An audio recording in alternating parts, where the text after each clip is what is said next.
I had to spend some time this morning on this particular guy. If that face doesn't say shyster, mobster, gangster, I don't know what does. That's old Rahm Emanuel. Had a nice cush job in the Obama administration when Obama first won the White House in 2008. And very promptly left to become the mayor of Chicago, one of the biggest crime boss mobster cities in the world. Now this is an interesting article from Photography is Not a Crime. Chicago Tribune sues Mayor Emanuel for refusing to release private another Obama admin crony like Clinton was with private emails? What? Sues for refusing to release private emails about corrupt red light system. Huh. The Chicago Tribune is suing him for not complying with public records requests after the mayor refused to release communications about city business conducted through private emails and text messages. The lawsuit states that the mayor uses private phones and private emails to conduct city business as a way to avoid the public release of his city-related correspondences and activity. The Chicago Tribune seeks to receive emails and electronic communications pertaining to a controversial red light camera system in Chicago, a system mired in controversy and corruption. A red light traffic ticketing camera system. You know, you run the light, you're getting a ticket. The yellow lights were timed shorter with an intended outcome to catch more people running red lights, resulting in more traffic ticket money for the city, according to an investigative report by the Tribune last year. So they rigged the lights. The government is perpetuating a felony against people and is getting paid millions of dollars because you ran a red light, got to write you a ticket. So all they are, these cops are now being used to suck money out of people illegally. Not in their mind. I saw you run the red light. It went yellow and you went through it. It turned red too quick. You went through it when it was red.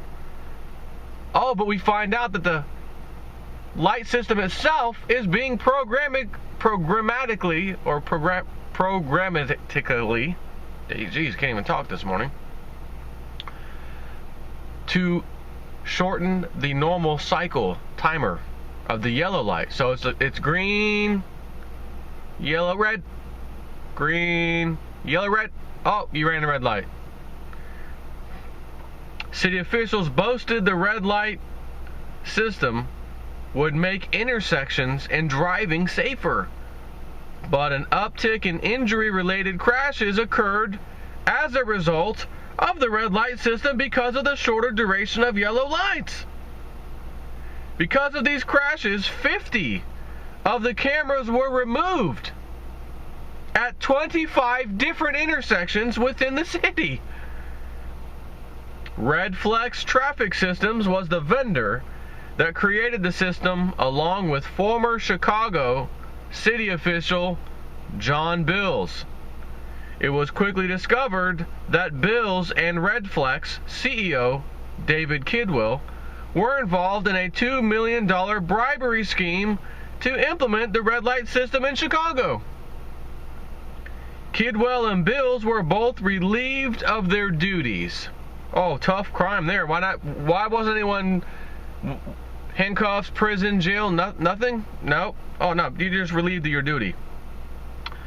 It is common for officials to use personal email to skirt Freedom of Information Act requests. As you can tell, Hillary Clinton, now Rahm Emanuel, both members of the, or former members of the Obama hand-picked administration.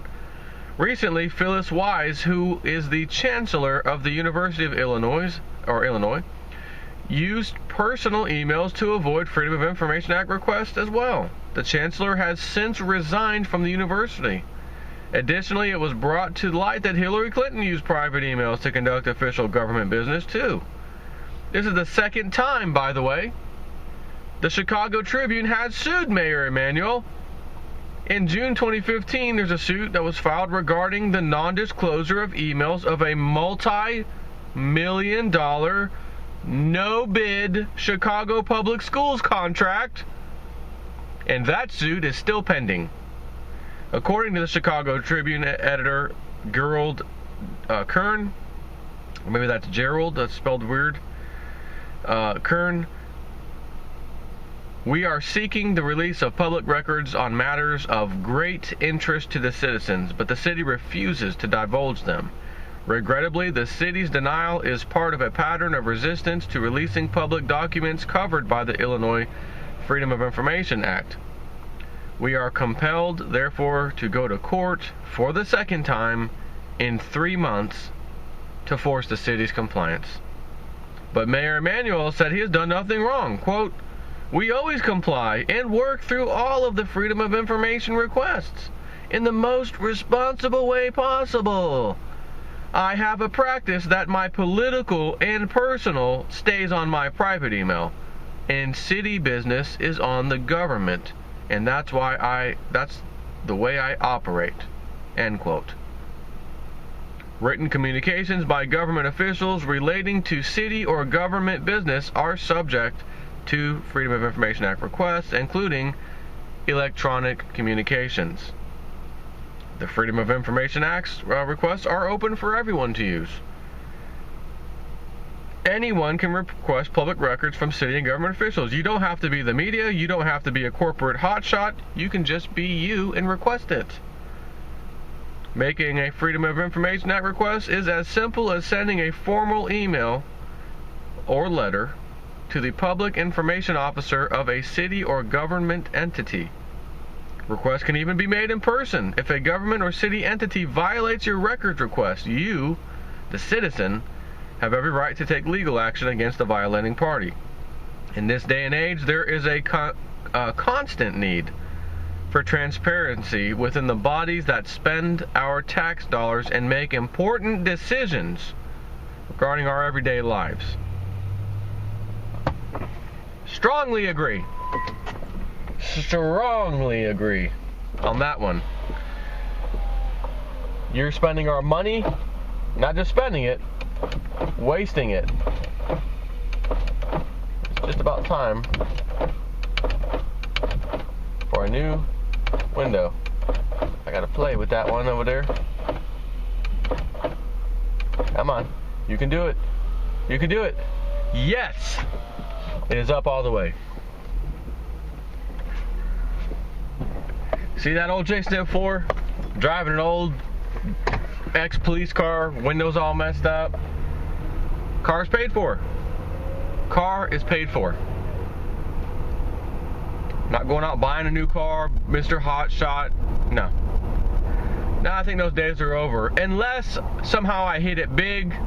I don't play the lottery, so I can't win the lottery. But maybe my remote control PC software, when I release it next year, I'm going to do a Kickstarter campaign on that to see where that goes. Offer like a lifetime license for people who get into it on Kickstarter. And everyone else has an annual license. But that's another story. But if I make it big, then by God, you might see me driving a tiny bit nicer of a car. But until then, we have to try to condition ourselves to live within our means. Don't, oh, my neighbor just got a new Tahoe or new Ford Explorer, and gosh, it's so nice, and I've been driving my car around. And I think I told you about my mom the other day. I almost lost it. Doesn't have a pot to piss in, living with my sister, pays no rent, living with my sister, can't afford to. And says, oh, I got to go to the, had a brake light problem. I went over there. I used to be a mechanic many years ago, so she said my right front headlights out and my right rear tail lights out. The brake light itself, it doesn't work. I said, all right. So I told her, we'll buy the bulb in the rear, light, and I'll put it in for you. And I didn't hear from her in a couple of weeks, and then it dawned on me, well, it's only, probably $15 for those 2 particular lights. And she probably doesn't have the money because she blows it on nonsense. And even when she doesn't blow it on nonsense, she doesn't have any money. So let me go just buy it for her. I mean, for God's sakes, I can eat out the lunch and spend $15. Let me get my mama, some lights for her car she could use. So I got it, went over there, installed it. Okay, the headlight works now, great.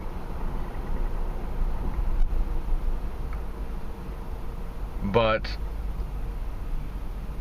what is this nonsense? Public school, gotta park and block both sides of the road so I can sit here in front of wait for my kids to get on the school bus. Get people on the wrong side of the road, people on the right side of the road, creating a blockade. Nice. And there's the bus. So, anyways, my mom says, well, as I'm over there putting the tail light in,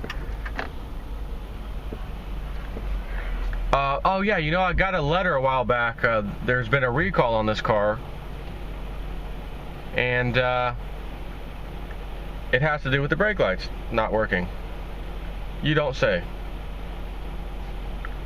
You're just not telling me this.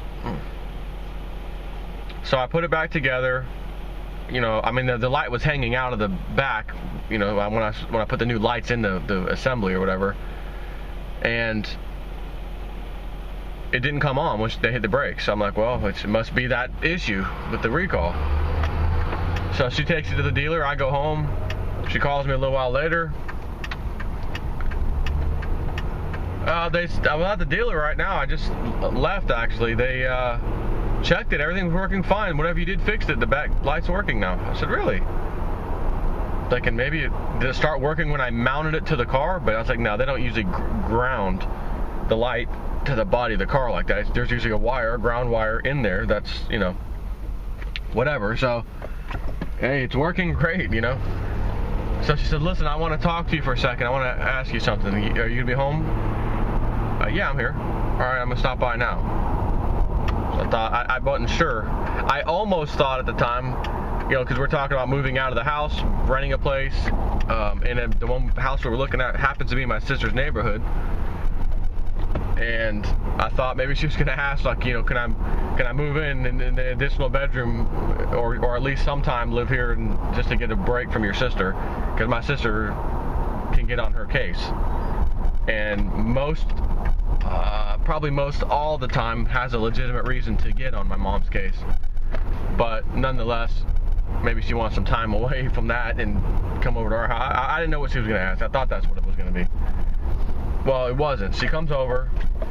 When I was in there getting the car checked out, this real nice man, Dan, came in, and he works in the sales department, and he told me that for right around what I'm paying right now on my car, maybe just a tiny bit more, he could put me in a brand new car, and they would give me $2,000 in cash in my hand, and then of course I trade my car in as part of that.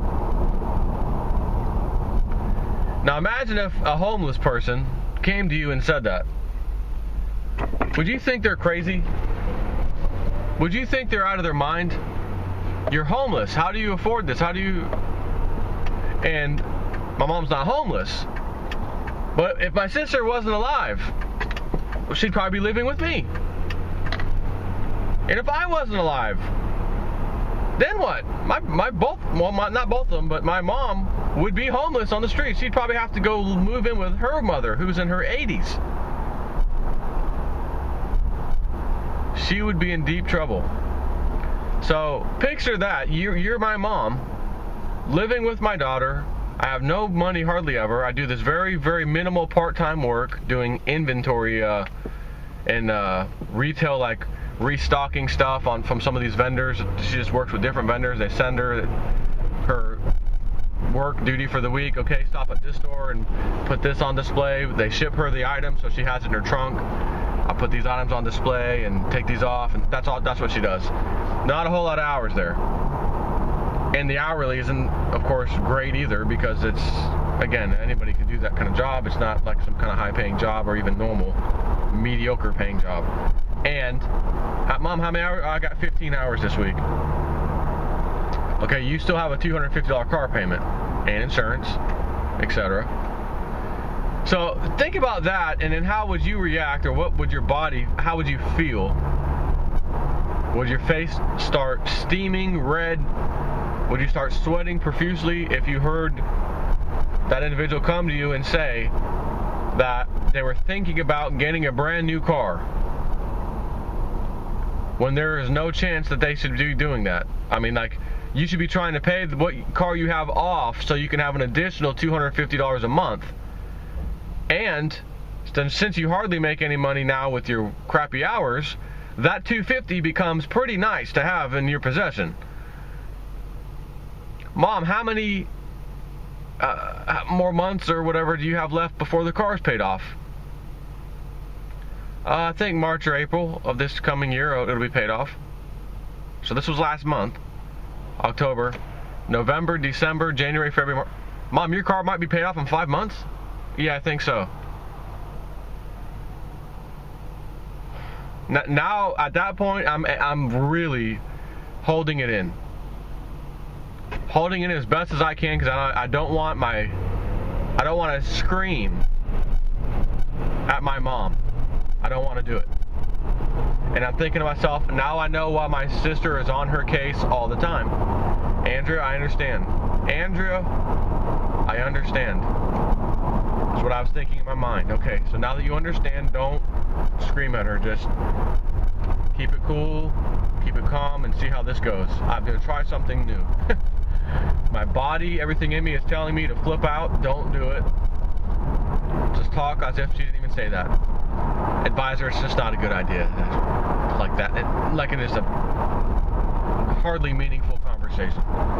So I did it. But I did say, Mom, you don't have a pot to piss in.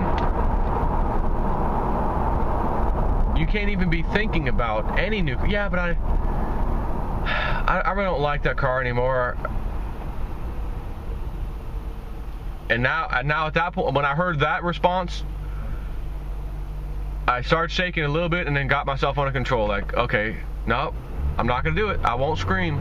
I won't scream. Even though I just told myself I won't, and now she just threw that in my face. I don't like the car. I mean, I've had it for a while.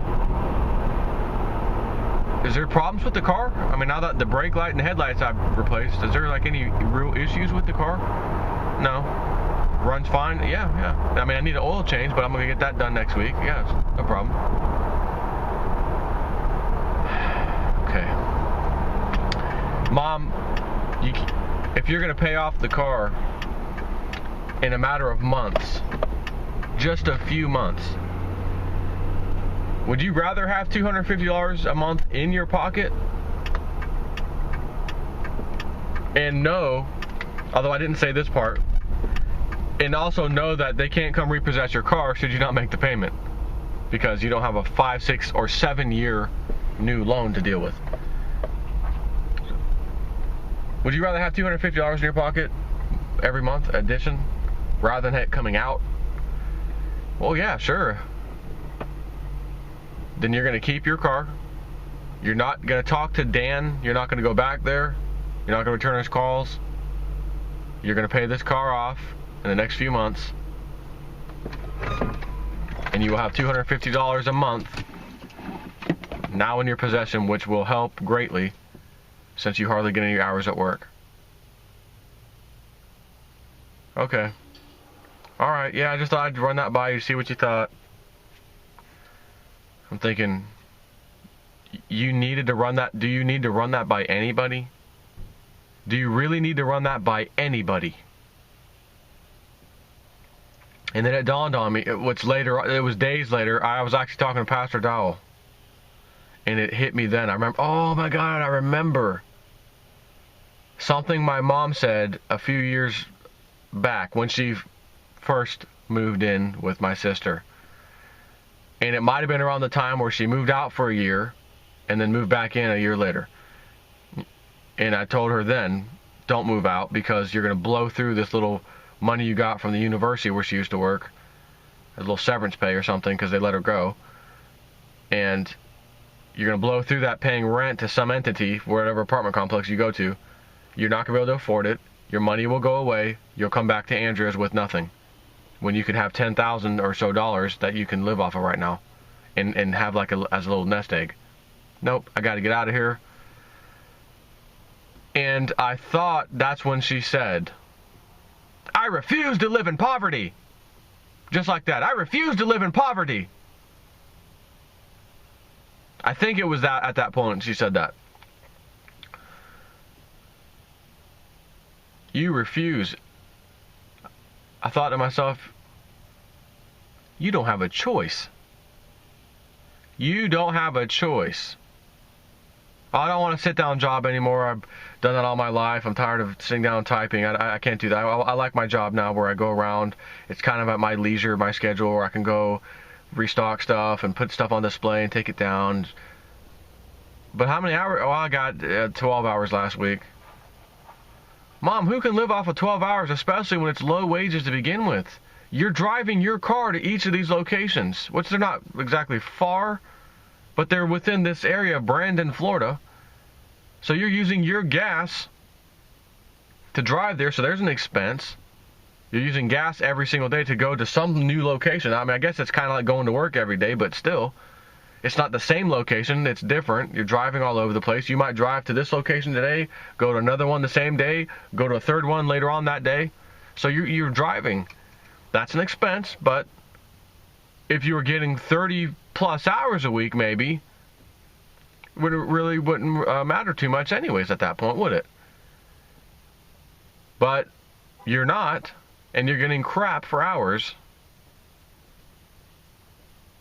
So I'm thinking again, why don't you want to go try and find a full-time job?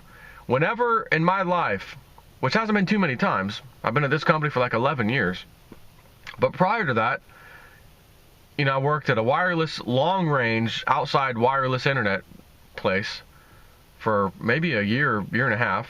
Before that, I worked at a computer store, repair shop, you know, that kind of thing, sales and service. And then before that, I worked at a lighting company, replacing commercial lighting and ballasts and stuff. And before that, I worked as a mechanic. And even at some point after that, I remember working on water softeners for about a year. So somewhere in the mix, I worked on water softeners. And then before that, which is when I was in high school and stuff, which would have been 11th and 12th grade. By 12th grade, I was on the job training at a mechanic repair shop and did that for several years. And then I did some of those other things, and I came back for maybe a year or two, and I was their service manager.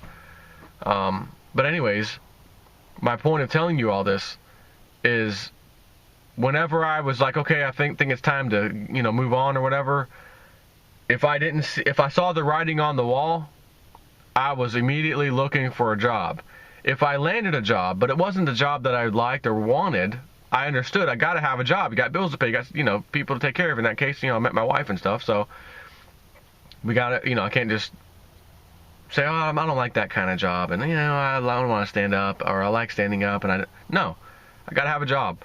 So I always, even if I just landed the job, got it, everything's okay, this isn't the job I wanted, but I had to have something. Okay, I immediately continued, I mean, not even immediately, I continued looking for that other job, sent out the resume, I want to get into computers and this and that, here's my background. Okay, finally landed a job. Now that's the kind of job I wanted. Great, but I had to work here for 6 months or a year or whatever it was till I finally landed that job. And the whole damn time I was checking every week new jobs and things out there, what can I apply for? I finally landed one. Great, I need to give a 2-week notice, gave my 2-week notice, started the new job. Now I'm at that job, I've been here for a while, I've got some background doing this now, I can put that on my resume, let me see if I can get a better one in the same computer related field. Oh, landed a better one. 2-week notice, kept going. Now I'm here, I don't need to put my resume out anywhere. This is the job that I love. I love working here. It's a great place, great people. I'm an IT director here now. Not that I have some kind of huge department under me, but that's my title, so I will take it. I've done very well here. I've done very good things for this company. I've designed some programs and things that they use here. It's phenomenal. They love it. I'm glad I was able to do it. It makes me proud. There's changes coming all the time. Make it do this, change that, do that. You know, no problem. Got it. You know, it's great. So, point being, Mom, I like working my own pace. And she told me at one point, because she was at my house another time, and this conversation came about the job and how many hours you work and this and that, and yeah, this one's not giving me hardly any hours anymore. I need to see if I can get another place. So she contacted the lady, and she didn't like something about it, and she's like, you know, yeah, if I don't like that one, and honestly, I know I could call, I know I could call her and just tell her, you know, I know I got to be there Thursday, but I can't make it Thursday. I've got some things I have to do, and she would be okay with that. Now, how do you know that? Unless you've already been doing that. You know, I've already supposed to have been somewhere on Wednesday or Thursday, couldn't show up because of whatever reason, and called them to say, you know, I can't make it today. But because it's merchandising, they really don't care too much. As long as you're there within the next day or so to put the stuff on the shelf, it's no big deal. But you can see my mom's work ethic. I don't want to work. I don't want to do stuff. That's it. I refuse to live in poverty, but I don't want to work. Then you live in poverty. It's pretty simple. Take care.